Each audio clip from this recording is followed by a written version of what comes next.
High blood pressure in Tagalog is known as alta presión or hypertension. It refers to the excessive force of blood against the walls of blood vessels. Normal blood pressure is 120/80 mmHg, and when it reaches 140/90 mmHg or higher, it is considered hypertension. Uy, makapag-live nga. Oh guys, ano yung mga thoughts nyo? Uy, marami pang 1K. Tagasang kayo dyan, boy. Taba ka, mukhang baboy. Ha? Taba ba ako? Hindi naman ah. Saan ba kumain? Sa palig ko. Naulo ko. Hindi na kumakain na. Ay nako, gabi na.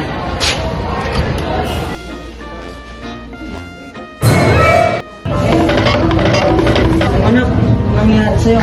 Tapos ka na mag-live. Nak, nilito ka yung baby mo.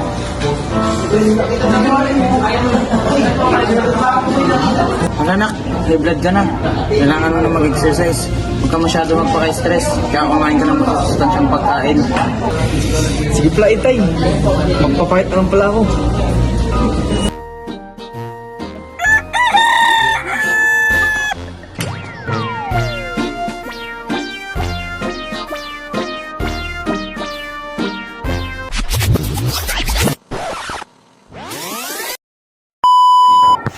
This is Jam. So what homeostatic imbalance occurred? So the homeostatic imbalance occurred is hypertension, or we usually call the high blood pressure. In hypertension, ito yung pangyayari kung saan tumataas yung pressure ng blood sa mga blood vessels natin.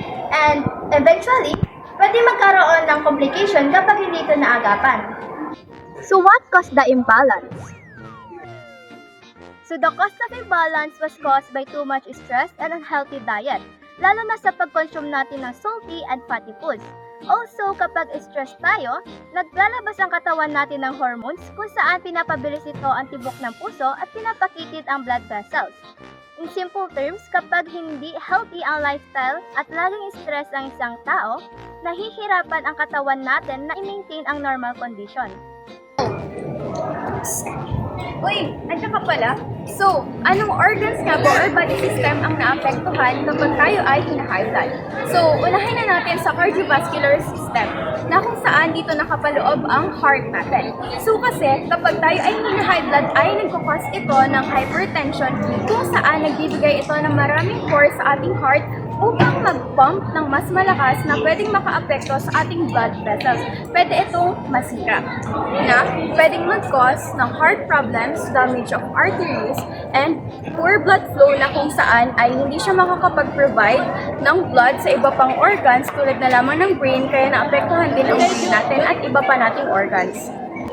Alam mo ba, ang negative feedback na mag-occur kapag tayo ay high blood ay ang baroreflex na kung saan ito ay may specialized nerve na nagmamonitor ng ating internal blood pressure na kung saan when heart rate rises, blood pressure falls, and heart rate falls, blood pressure rises.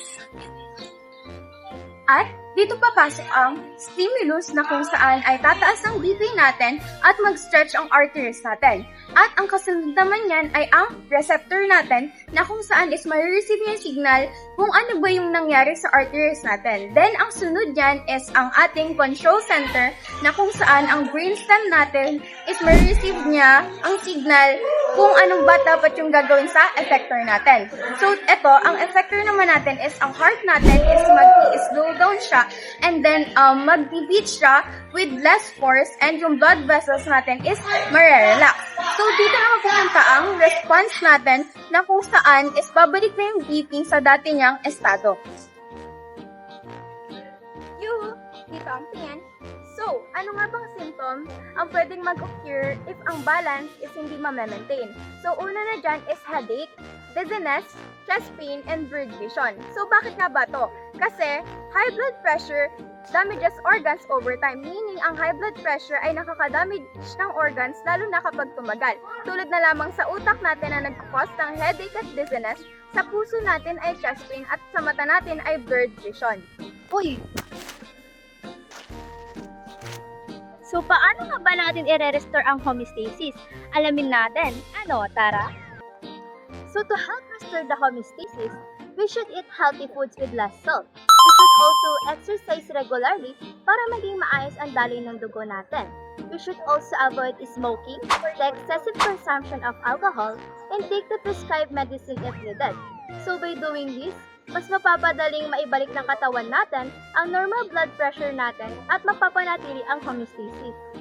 Alright, now I want to show you our rescue poster. In this poster, we can see the illustration of the body system and its primary organ involved. This includes the nervous system, cardiovascular system, and the urinary system. With the cause of high blood pressure, there will be damaging effects in our body system. This includes the stroke, heart attack, heart failure, blindness, and kidney failure. Etans, alam mo ba na ang high blood pressure or hypertension ay kilala bilang isang silent killer? Dahil ito ay kadalasang walang visible signs or symptoms.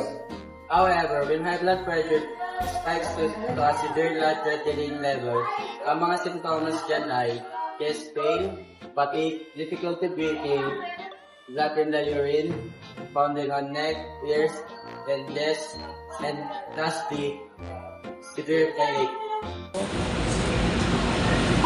Alam nyo ba na may negative feedback mechanism na nangyayari para balansehin ng dugo? Let me explain something. Una, sa puso. Babagal ang tibok ng puso upang makontrol ang bawat pump ng blood na pinapump kada minuto. Pangalawa, sa ugat. Mag-relax ang ugat para magkaroon ng enough space sa tuluyan ng dugo at para bumaba ang pressure nito. At pangatlo, sa kidney. Maglalabas ng maraming tubig at asin sa ihip upang mabawasan ang kabuuang dami ng likido sa daloy ng dugo. And after that, magkakaroon na tayo ng response, which is babalik na sa normal pressure ang dugo. Ezra, ano na? Uy, kanino to?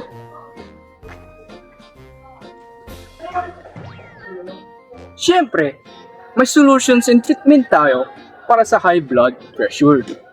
First, avoid drinking alcohol and nicotine. Second, reduce salt intake. Third, check your medicines for possible side effects. Fourth, eat healthy foods. Fifth, maintain a healthy body and reduce eating junk foods. Now you know how high blood pressure can be restored.